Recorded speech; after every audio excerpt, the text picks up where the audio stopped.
Hello and welcome to this week's What Were They Thinking? Among the many news items we have for you this week, interesting claims about a new bone glue that comes out of China, supposedly setting fractures in just 3 minutes. The Huntington's disease trial claims are perhaps grossly overstated, putting it politely.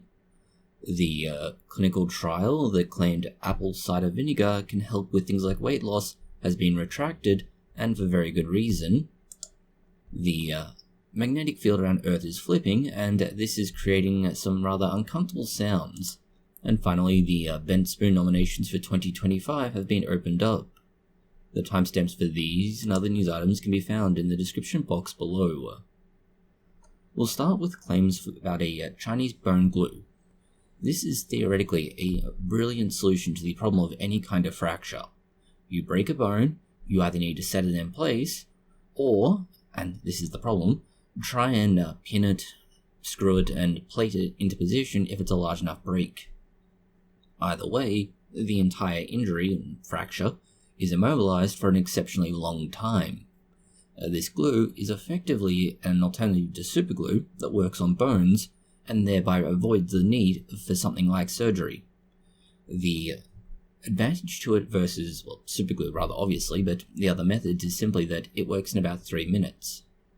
The problem here is partly some of the images that are being used to show this off, wherein it really does work, but only if you never want to use that joint again. But more importantly, it could be useful in things like, say, orthopedic devices. The most common of that is simply, say, a new hip, a shoulder replacement, a knee replacement, things like that. The challenge is going to be, first of all, does this actually work as well as is claimed, but does it work for long enough to actually be useful? The theoretical answer is yes, but that's because it's based on oysters, specifically how oysters, let's say, bind themselves to various solid surfaces. Theoretically, this does make sense. We've derived a lot of things from nature, and if this does exactly as what oysters do, then yes. It also does mean that humans now are opening up the opportunity for the forbidden white meat, as oysters are delicious, and, if humans are also delicious, getting sidetracked. The glue is also theoretically able to be absorbed by the body, and because of this, it will somewhat eliminate the need for other additional fasteners, fixings, and so on, simply because as the bone heals into the implant, the glue is no longer necessary, so as it breaks down, it's replaced by the human body, making an ideal solution, again, if it works as intended. It is, however, somewhat limited as its bonding force, although very strong, is about 400 pounds of shear strength. That's fine for most average people, but compared to the average American, this may not be enough, as it's like dealing with a small car at times. Big, heavy, and lumbering. The sheer amount of bulk for the average American means that it may not be strong enough by itself. But for your average Chinese individual, this is probably fair enough. They're relatively small overall, or at least on average. This is, for all intents and purposes, a replacement to superglue. Superglue, which is developed in Vietnam for the second time, and that was done in order to seal wounds. Next we have more pleasing news in the form of something Frankenstein-like. Egg cells made using DNA from human skin. What people have done, scientists more accurately, is take the DNA from skin cells and essentially create an egg-like cell capable of being fertilized. And more importantly, they've created egg-like cells being able to be fertilized with DNA taken from other skin cells. Yeah, but your scientists were so preoccupied with whether or not they could, they didn't stop to think if they should. Let's be clear about this. They've essentially created what could be best described as a completely artificial organism. Not quite, but very close. The new technique removes all the excess chromosomes, and importantly, it allows for fertilization and the development of zygotes from skin cells. This is huge in terms of sort of quasi-kind of embryonic research. Although, then again, at the same time, this is still 10 to 15 years away from any kind of use, if not arguably more. But one of the big challenges will be ethics, and, the ethics committees are always very hesitant with new technology like this. but it does offer options in terms of future fertility treatments, obviously, but also, to a lesser extent, it's a proof of concept showing that we can completely obviate the need for any kind of embryonic donations, let's call it, and similar, which would completely dismantle many of the arguments around things like embryonic research, as there is no embryo at that point.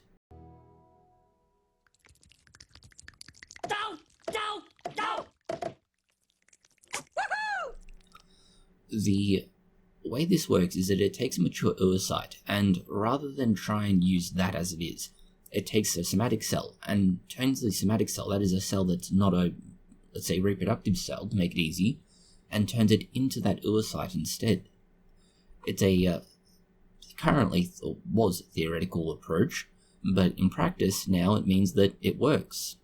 Now, the benefits of this are that it will save a lot of time and potentially result in different, let's say, not necessarily different, let's say fewer and more reliable and predictable genetic and epigenetic changes over time. The treatment, let's call it, if it ever gets that far, would address just about all of the current, let's say, problems that exist around individuals who are having fertility trouble. For example, if you've received chemotherapy or other treatments that would otherwise have removed the ability to reproduce, male or female is relatively irrelevant, this would basically give you the option without having to have working reproductive organs, let's say. The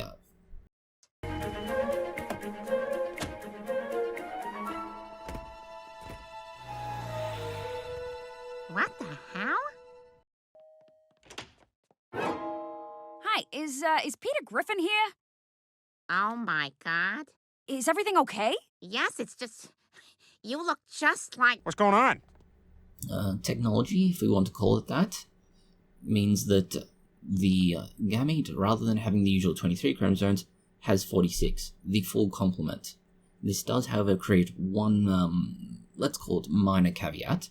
That is simply that by virtue of giving 46 chromosomes, or whatever gender, sex, whatever you want to call it, the embryo is at the time of conception, let's call it, is what it will be. You can almost predictably select the sex of the embryo. We should point out, though, that proof of concept is a long way from actual application, as one of the, should we call it, challenges with the current approach is that they're trying to enhance chromosome pairing and segregation to result in a normal complement of chromosomes. Put less scientifically, they may not actually get chromosomes separating or coming together properly, winding up with all sorts of weird and random mutations. That's a problem. It's a huge problem, in fact. So yes, awesome technology, but nowhere near there yet. Shifting to other medical news now. This time claims that half of heart attacks in younger women are not from clogged arteries, which is an interesting place to start. The research is based on roughly 1,500 heart attack cases in people aged under 65, and what they're looking at is a place called Olmsted County in Minnesota. They did base this over about 15 years, so what we have is a reasonably long time frame, but a relatively small sample size for what they're going to get at. What they found was that if you take the males, atherosclerosis, which is plaques in the arteries, led to atherothrombosis, which is a clog in the artery that blocks blood flow. Which, this makes sense. That's about 75% of heart attacks in men were explained that way. 47% in women, though. This is where things get a little bit interesting. There's a distinct difference in the cause of heart attacks in women versus men, and this is not actually all that new. In fact, most relatively recent research has been looking at sex differences between males and females in cardiovascular risk and pointing out that there's actually a notable and rather substantial difference in the, let's say, profile of risk between males versus females. What they've found is that there is something called spontaneous coronary artery dissections. Less fancily described, it's a small tear in the artery that leads to bleeding out to an extent. This bleeding out then gets fixed by clots traveling to the area and thereby sealing that thing. But that seal can also break free at times, and that's what leads to the blockage. Now that accounts for the majority of, not necessarily the majority, but a significant portion of female heart attacks. significantly more so than males, but again, very different biology in terms of how the body works in many ways. So, if you start looking at this in terms of what is predictable, yeah, this makes sense after all. If you're thinking in terms of males and females are exactly the same, you're going to be very confused and very wrong. This is why if you start considering what's happening, the results, yes, are somewhat disturbing, but they're also exactly what you should expect to see. Next we have a case study, let's say, where we have a young person in China, 19 years old, who's been diagnosed with Alzheimer's disease. Now, this is the youngest person ever to be diagnosed with this, which is sad, but it's because they started losing their memory at age 17, and this got worse over time. Come on, Catter, everybody's got to retire at some point. Like that drill sergeant with Alzheimer's. Looks like we got a joker here. What's your name, soldier? Sir, McCardle, sir! Well, no, you look like some kind of joker to me. What's your name, soldier? Sir, McCardle, sir! Are you me? Probably some kind of joker. What's your name, soldier? Sir, McCardle, sir! Well, la-dee-da. I guess we got some kind of joker here.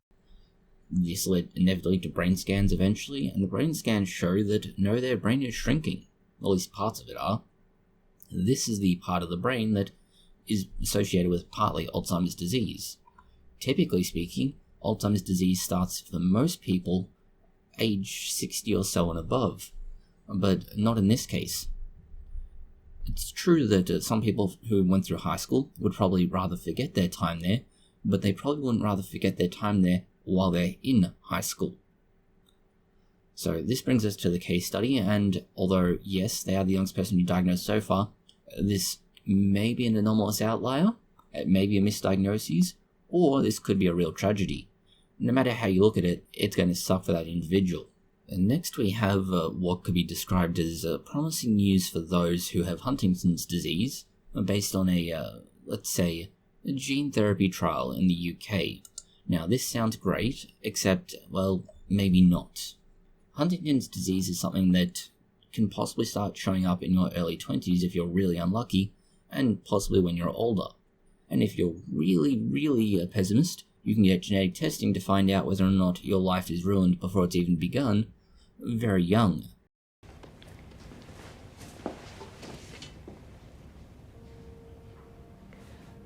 Huntington's Korea. I'm sorry. I'm leaving when this case is over. No, you're not. You don't want a doctor on your team who's slowly losing control of her body and mind. Huntington's isn't the only thing that causes tremors. You think it's just a coincidence? I think you're the only one on the team who drinks decaf.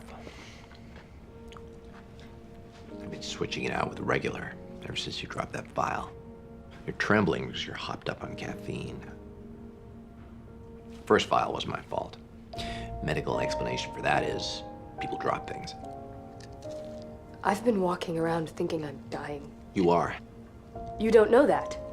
With Huntington's, it's inevitable. No, you don't know because I don't know. How could you not get tested? If your mom had it, it's a 50% chance you're a bomb waiting to explode. Not knowing makes me do things I think I'm scared to do. Take flying lessons, climb Kilimanjaro, work for you. Yeah, 'cause if you knew, you couldn't do any of those things.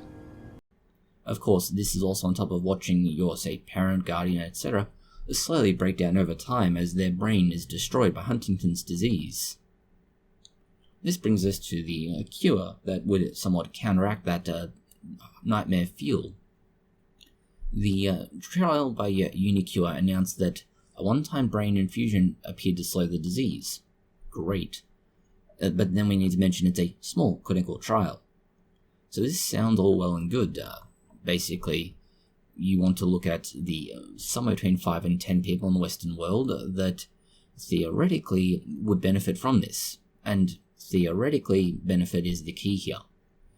Because at the moment, all we really know is that most of the symptoms will start showing up in midlife, maybe a bit later, arguably possibly earlier if they're really unlucky. And what happens is, well, people lose their ability to think and keep a memory. They can't work, they can't live independently, and they basically lose their mind and become almost comatose. But a comatose individual that, although completely cognitively lost, still is awake, still is aware, still can move, they just don't have a working brain. And they are almost the epitome of a vegetable. This brings us to the new treatment. The treatment is a gene therapy called AMT-130, and it involves brain surgery where you guide a small injection in via MRI. It's a virus that enters the brain, the caudate and putamen brain regions, and it carries a short RNA sequence, a microRNA, which is designed to reduce the production of the affected Huntington protein. This all makes sense so far. And yes, as said, that initial, treatment trial seemed to work well enough. 29 patients received treatment, 12 in each group. One was low dose, one high dose, and they followed this for 3 years. And Unicure says that those given the higher dose declined much slower than expected. Cool. The higher dose is said to have had a 75% greater efficacy in slowing decline, and well, that does mean somewhat good news, but that does also mean, once you actually put it in context, it's a 60% slower decline for those in a higher dose group. So this is all promising. But there are two things here. One, it means 12 individuals kind of got screwed, in that they got the low dose and therefore didn't get the same benefit. But importantly, it also means that there was no placebo group in the trial, which is a really bad thing. It creates a sort of a bias, let's call it, and it's 12 patients at 3 years. That's a very, very small sample size. It does show us effectively, though, that the treatment is well tolerated. That's probably what they were aiming for, rather than getting major, let's call it, clinically relevant results. This level of trial isn't often done with the purpose of going, okay, can we make people better? It's mostly done to go, okay, will this treatment not kill someone? Or, worse yet, cause random unintended results. And so, looking at what they've done, yeah, it would appear that they do have good results, and it does tolerate well, and it does work. All the things necessary to go on to do larger trials, but Unicure is looking to get regulatory approval instead. Yeah. So this is arguably promising news, but promising news that doesn't necessarily mean that it will carry through in reality. In similar news, we have a new Alzheimer's treatment, but a new Alzheimer's treatment that actually comes with some pretty big caveats. So we need to talk about what's happening with, what's it called? There's a new treatment, Leqembi. This is a treatment that was approved in Australia relatively recently by their Therapeutic Goods Administration, the equivalent of things like the FDA. What they've done is provide a drug that will slow the progression of Alzheimer's disease in those who have it. And that's great, except it comes with an incredibly high price tag. It's the fundamental equivalent to American healthcare, wherein you pay through the nose for whatever it is you need to get, and you still probably aren't going to get a cure. The treatment is a monoclonal antibody. That's an antibody that will target a specific kind of, let's say, a pathogenic thing, or in this case, the proteins that are responsible for Alzheimer's disease and similar. The effectiveness is obviously there. It's been approved as a treatment, but it does follow from a relatively large clinical trial of about 1,700 participants over 18 months, so a similar size to the previous trial. The difference here being simply that the nature of what it is much safer in some respects. What they found was that it slowed the progression of Alzheimer's disease in those who had it. This again sounds great. Admittedly, the, efficacy was about 27% less, so they reduced the progress of Alzheimer's disease by a quarter over 18 months, which, well, yes, if that continues to compound over many years, that's actually a significant margin. If by comparison it's not, well, yeah, that could actually be a bit of an issue. But if for the sake of argument you had the same rate of, lack of progress with Alzheimer's disease over 6 years, the individual without treatment would have twice the brain decline or brain function decline as those who had received treatment. So that's obviously pretty good. Of course, you have to assume that they survive 6 years, given that these are generally elderly individuals, and so on. The other thing here is that, other than its sheer cost, the drug was previously rejected by its approving body, the TGA, because of its risk and benefits profile, which they originally considered to be too badly skewed towards the risk side of thing. That's because surprising number of participants, over 12%, had brain swelling. That's never a good sign. The rates rose to nearly a third of all participants in the trial if they had 2 copies of the Alzheimer's promoting drug called ApoE4, and 22% of those who had any kind of brain swelling had notable side effects: headaches, dizziness, blurred vision, and balance problems. Now, yes, this is a relatively small problem, let's say, but the big issue here is very simple. There can be pretty major brain bleeds from this, particularly if they have blood thinning medication on top of this medication for Alzheimer's disease. So this is, let's say, a concern, particularly if you look at, well, what's going on. There's also the fact that the, let's say, brain bleeds, the microhemorrhages, were basically twice that compared to those on the placebo. So this is not good. Really not good. We should also point out that as much as this is a awesome treatment, it's really only beneficial if you catch it, Alzheimer's disease, in the early stages, wherein the benefits of this are telling. That is, you will benefit from it in the long run. It won't really help anybody or have an appreciable effect once Alzheimer's disease is developed and along the way. Being on now, we have claims that ultra-processed food is harming men's health in 3 distinct ways. The research is based out of Copenhagen and Denmark, and what the researchers are looking at is, what does processed food do to males' health? They're looking at things like hormones, sperm quality, and weight gain in particular.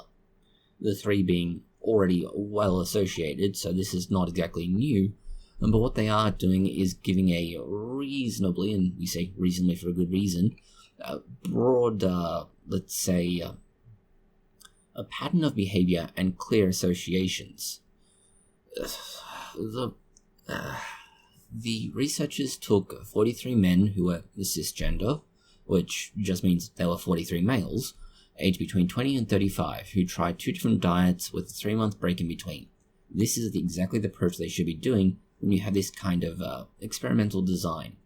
You provide a treatment, then you provide a washout period, and then you provide your other comparative treatment. This is exactly what should be done. The 2 diets were matched by calories and nutrients, but they had one, let's call it difference. One went heavy with the percentage of calories, with most of it being from ultra-processed food, and the other relied on unprocessed food for the most part. So ultra-processed food accounted for about 77% of calories, whereas the unprocessed food about 66%. This is a slight difference, but ultimately, given what they're trying to achieve, it makes sense that you really couldn't make it more, let's say, exact in its comparison. Whilst on an ultra-processed food diet, men gained around a kilogram, about 2 pounds of extra fat. So this isn't seemingly a lot, but theoretically, it is worth noting. But there was also an increase in the phthalate-based chemicals. These are plastics. And this could theoretically be interfering with natural hormones. Theoretically. Finally, the testosterone levels and the production of follicle-stimulating hormone as a result meant that there was fewer sperm being produced. Entering testicular perimeter.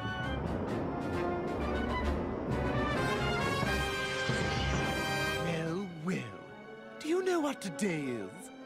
A bad day to be a sperm.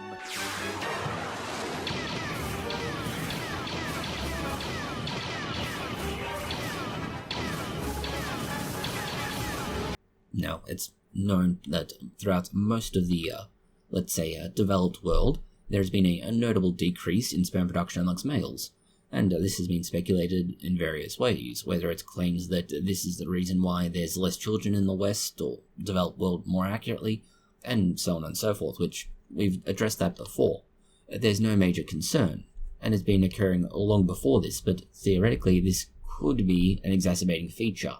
Not necessarily the cause, but a contributing factor. Next we go into retraction of an article that we still remain confused and surprised was ever actually published. Mostly because the idea is ridiculous, and also we don't think anybody would actually ever willingly do this. It's an apple cider vinegar trial that claimed it leads to weight loss. The publishing group responsible for it has now retracted it. So let's start with the strongest evidence that we have for apple cider vinegar, and that is blood sugar control. This is actually where apple cider vinegar shines. And there are several randomized control trials like these that show that apple cider vinegar does have therapeutic effect on glucose control, especially in people with type 2 diabetes or obesity. What they claimed in this trial was that small daily quantities of apple cider vinegar could help people who are overweight or even obese lose weight.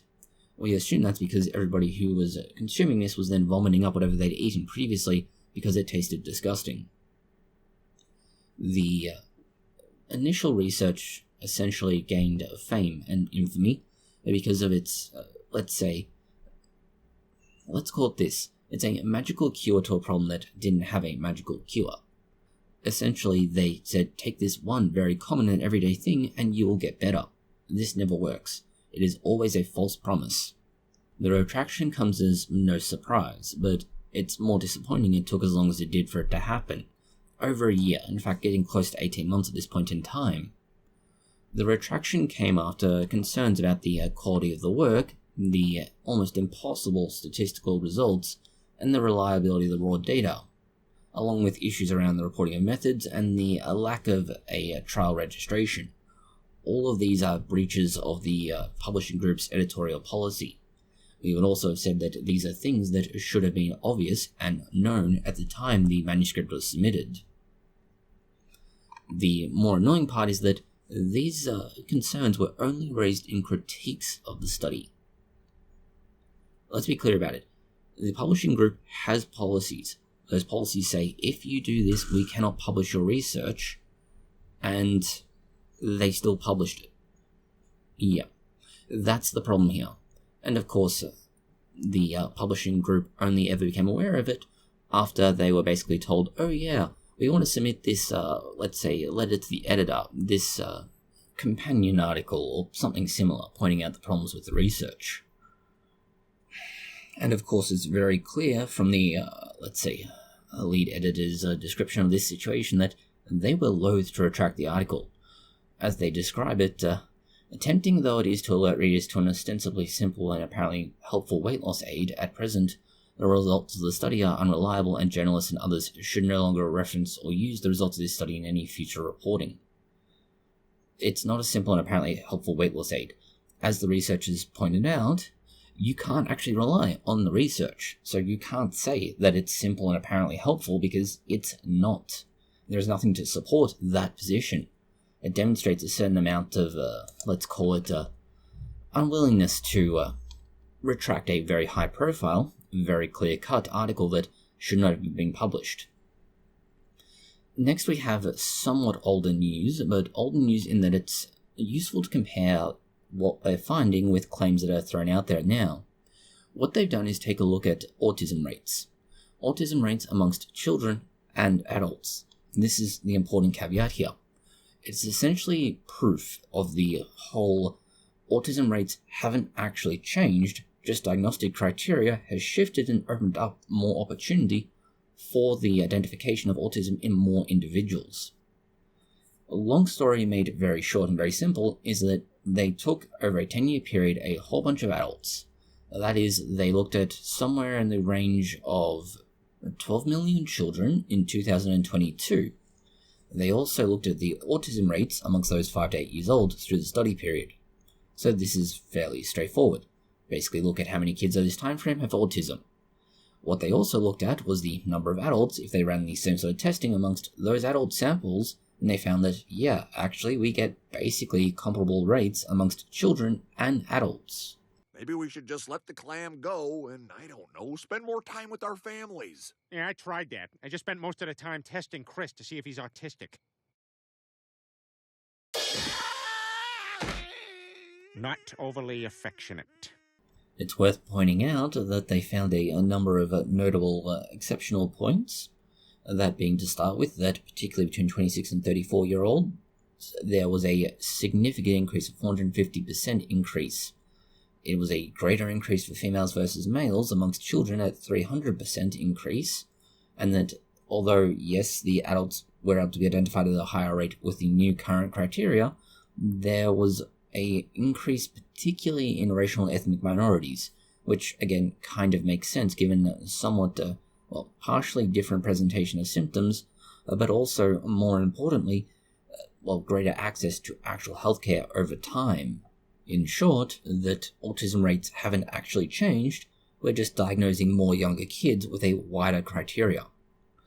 Next is somewhat more bizarre research, and that's research that claims that the reason we have fingers is because fish have butts, and specifically fish have buttholes. Alrighty, that may be a slight over-exaggeration, but not entirely. What it is that researchers are looking at the DNA involved in the creation of fingers, rather obviously. But importantly, what they were looking at is the DNA involved in fish, and specifically fish cloacas from 380 million years ago, which predates humans, and the fact that those same genes appear to be involved in the creation of human digits. It may also explain why, as a species, we have this strange fascination with shoving things into that same hole. Okay, heart sounds good. All right, Mr. Griffin, I'm just going to need you to drop your pants and we'll check your prostate. What? Drop your pants, turn around, and lean forward. Okay. So how's this work? You just feel my pulse, or what?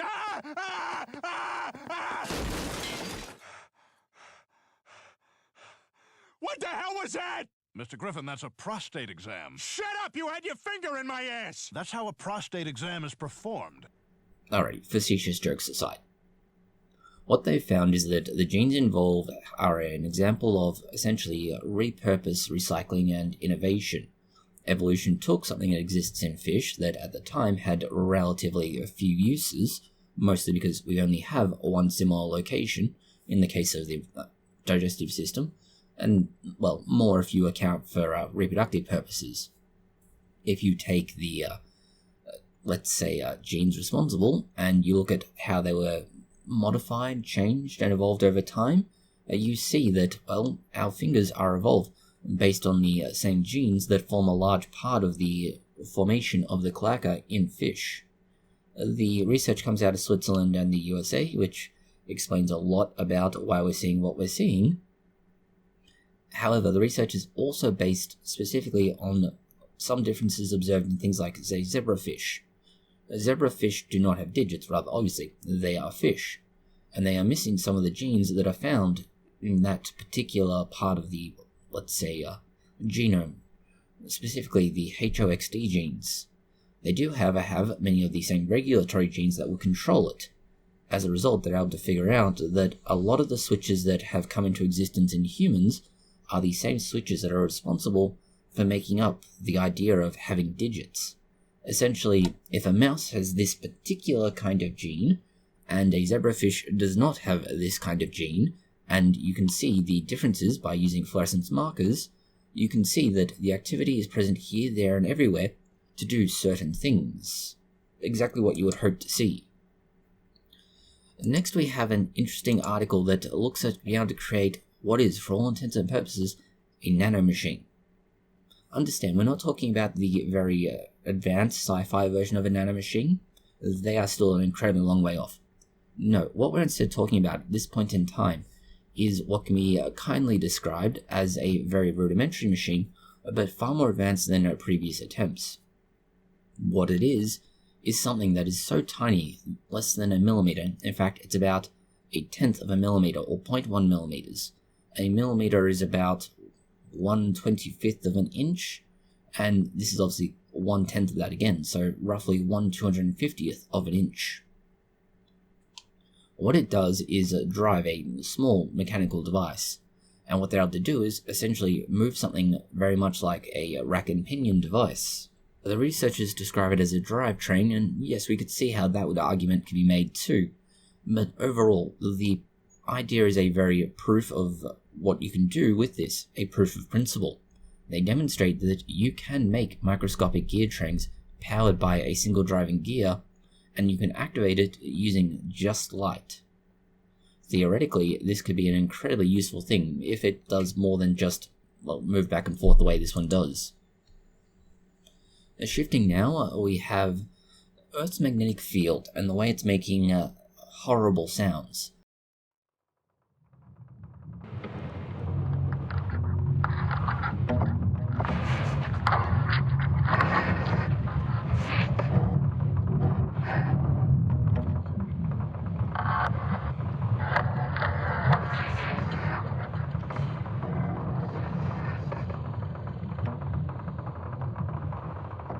Not horrible sounds like, say, Australia's wildlife, when you just go out in the bush and you hear either dead silence and think, I'm about to die, such as you would in Silent Hill, or when you suddenly hear a wild beast calling out that it wants to kill you, which probably also occurs in Australia, although we're only familiar with the koalas making unnerving sounds. It's sort of like a bear's cry, except it's coming from the trees. Anyway, Earth's magnetic field is flipping, and part of that flipping process is, well, weird sounds. The results come from the 2024 Technical University of Denmark results, and it's a collaboration with the German Research Center for Geosciences. What the sound is an eerie audio sound. It's bizarre. It's a result of the swirling metal in a magnetic core slowly ground to a halt so you can then switch the other way. Given the ramifications of this flip in the poles, and the fact that it will change the magnetic field around Earth and therefore the amount of cosmic radiation that can get into Earth, this is raising some concerns, let's say, as to whether or not Earth is warning us about what's going to happen. And now for the final news item we have for you, the Bent Spoon Awards. These are awards given out by the Australian skeptics, and, well, they are essentially let's be polite about this. They're awards given to those who try and spread misinformation and erroneous information about various things. For example, vaccines, COVID, holistic healing and other bullshit, pseudoscience, woo, and etc. Basically, Gwyneth Paltrow and Goop, just these are individuals rather than an individual and their company. So there is, well, let's be polite about this. There are a range of nominations, and, well, the nominations are open to be voted on. The votes will be tallied eventually, and individuals will eventually receive their, let's be polite about this, actually. They'll receive their award if they win, and if they don't receive their award, well, they'll still have the public shame of being nominated for what is, for all intents and purposes, a bullshit award calling out bullshit. That's all the news for this week. Thank you for watching. If you found it interesting, consider liking, sharing, and subscribing. And please do post any comments, questions, or suggestions you have below.